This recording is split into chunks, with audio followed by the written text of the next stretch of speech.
It's another installment of the portfolio series, and today we're looking at how to organize your online portfolio. So this is the third installment. I've already shown you how to organize your physical portfolio.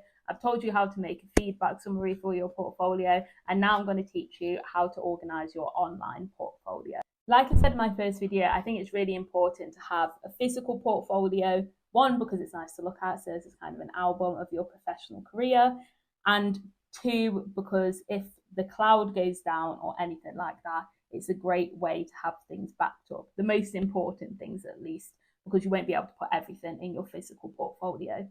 And that's why I like to have an online portfolio, because in my online portfolio, I can include things, photos, pictures, videos that I couldn't put in my physical portfolio. And also, the online portfolio takes up a lot less room and is much easier and quicker to update because I don't have to worry about printing things out and that sort of thing. Once again, I do have a blog post on my website that kind of just briefly covers all of the things I'll be talking about in these videos. If you'd like a quicker overview, go and have a look at that. It will be linked in the description if you do want to just read that instead. It'll be a lot quicker. So there are kind of three types of online portfolio. I'm going to be talking about two of them today, which is a cloud portfolio. I use Google Drive, a portfolio website, and then the third type is LinkedIn. But I'll do a whole video on LinkedIn by itself. So I'm going to show you what my portfolio looks like on Google Drive. And it was only in early 2024, late 2023, I think, that I properly put this together, because I've had my main Gmail account, so my Not Aisia Lea Medic Gmail, since, I don't know, a very long time, definitely since at least before sixth form.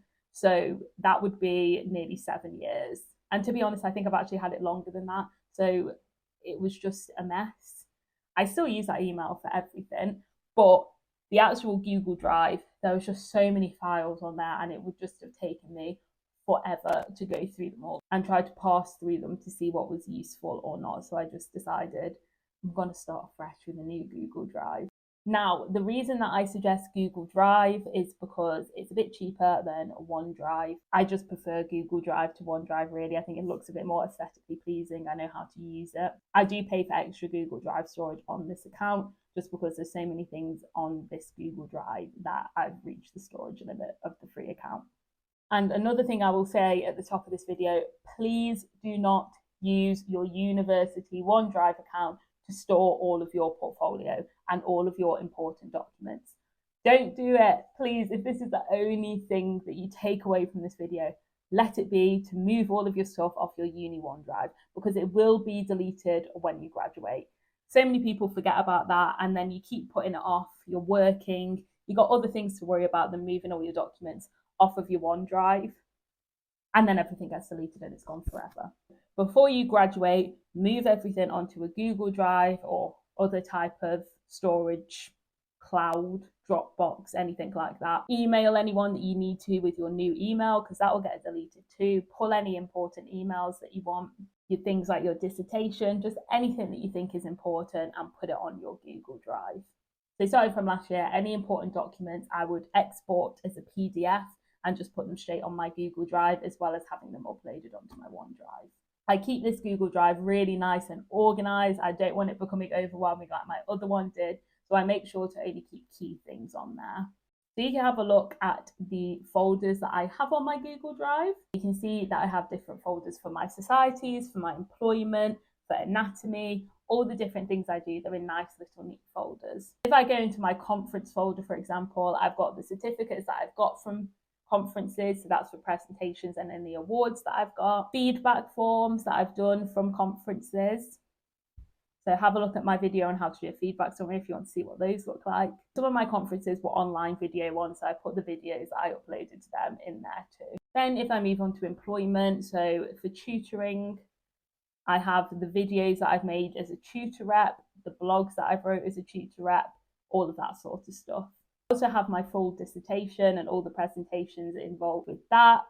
And then when I go into societies, I have a folder for each society that I've been a part of. So any teaching sessions that I've made, any feedback forms, any certificates that I've got as part of those societies, I put away into these folders. If I show you my GP Soc one, you can see the feedback form summaries for events that I've led, as well as PowerPoints from events that I've done. I have a separate folder for teaching, which has all of my tutoring PowerPoints on it. So originally I kept all of my tutoring PowerPoints on OneDrive, so then when my university account gets deleted, I would have lost all of those PowerPoints and had to remake them, which would have been really annoying. I have a folder that's just got all of those in. All of the GP-SOC teaching sessions that I've done, and those PowerPoints are in this folder, as well as the feedback summaries for those teaching sessions. And the same goes for my medical education SSM too. And then I do have some miscellaneous things not in a folder if they don't need a folder when it's only one thing. I also have a folder for any competitions, essay competitions that I've entered, and my entries for those. So any videos that I've made, any essays I've written, and if I've got a certificate from the place that I applied to as well. Not every essay competition will give you a certificate even just for participating, but some of them do, so I put them in here if I get them. But even if I don't get a certificate or a letter saying that I entered, I still like to print off the work that I did and put that in my portfolio, because it still shows extracurricular interests and activities that you've done. Because even entering a competition is really impressive and really important, and it shows that you put effort into something. So definitely include this in your online portfolio, and if not, even in your physical portfolio if you want to. Then I also have a folder of articles. So these are just any articles that have been written about me or that I've appeared in. My folder for event certificates is any events that I go to that aren't conferences, so teaching events, things like that. I have all of those included in a folder there. Then I have my website. So this is a different type of online portfolio that you can do that's a little bit more interactive, that you can choose what you display on there, can have more photos and that sort of thing. I think it's a great adjunct to LinkedIn. And on my website, I do have things other than my portfolio too, but it's just one nice place where you can learn a lot about me. Now, I use Square for my website hosting. I don't pay for it. It's just a free website builder. But what I really like about Square that I don't get with Wix, which is what I use for Anatomy's website, is that you can still, if you Google my name, my website will come up.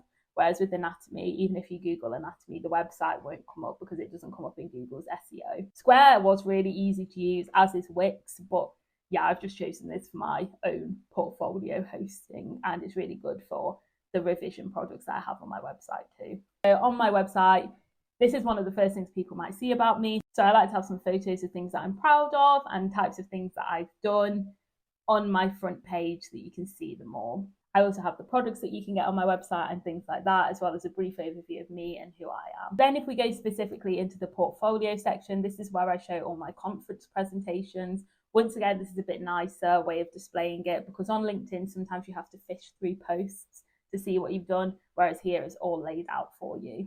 And for this, I have a photo of each presentation, a brief description of when it was and what I did at that conference. Then if you scroll down a bit further, you can see the awards that I've been presented with, who issued them and where and for what. I have a link to my publication with Future Healthcare Journal.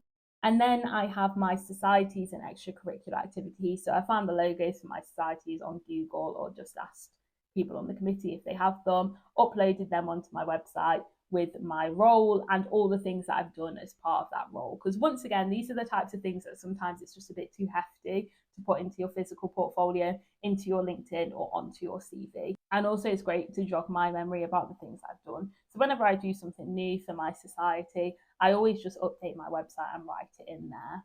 I then have my employment history, so all the roles that I've held at the university, a little bit about them, any links that are relevant, and also jobs that I had pre-university too. Once again, these are the types of things that you might leave off your CV, jobs that you've had from 4 or 5 years ago. But on my website, I'm free to include everything that I want to, so you can still see those parts of myself too. And finally, I have any newsletters and articles that I've been involved in too. So there you have it. There are 2 different ways to display your portfolio online. One is more private and one is public. I suppose you could always share your Google Drive link with someone if you wanted to, but having it all laid out quite nicely on a portfolio website is great. Square was really great for me doing this. Like I said, it means that your name will still come up on Google. It's quite simple to use, but along with that, it is quite simple. It doesn't have as many features as Wix has. You're quite limited in how you can personalize it on the free version, but for me, it's worked just fine. If you have any questions about portfolio, how to display it, how to build it, you're more than free to ask me. You can leave a comment down below or get in touch with me on Instagram at Aisia Lea Medic.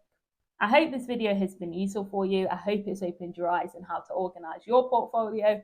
And like I said, if you take away nothing from this video, make sure you move your portfolio off OneDrive, or at least off your university's OneDrive. Create your own personal OneDrive if you want to keep it on there, but just don't leave it all on your university one, and don't leave it until graduation, because the likelihood is you're not going to get around to it. So go through now, comb through what you want, what's important, and have a dedicated Google Drive or similar just to your portfolio. Not one that's clogged up with the work that you did in year 8 about the Tudors or something like that. Also, whilst this is aimed at medics, I think anyone who wants to build a portfolio can take away from this and display the work that you're doing. If you like this type of content, if you want to learn more about portfolio building, opportunities for medical students, and other things that I get up to, then why not subscribe to my channel? Thank you for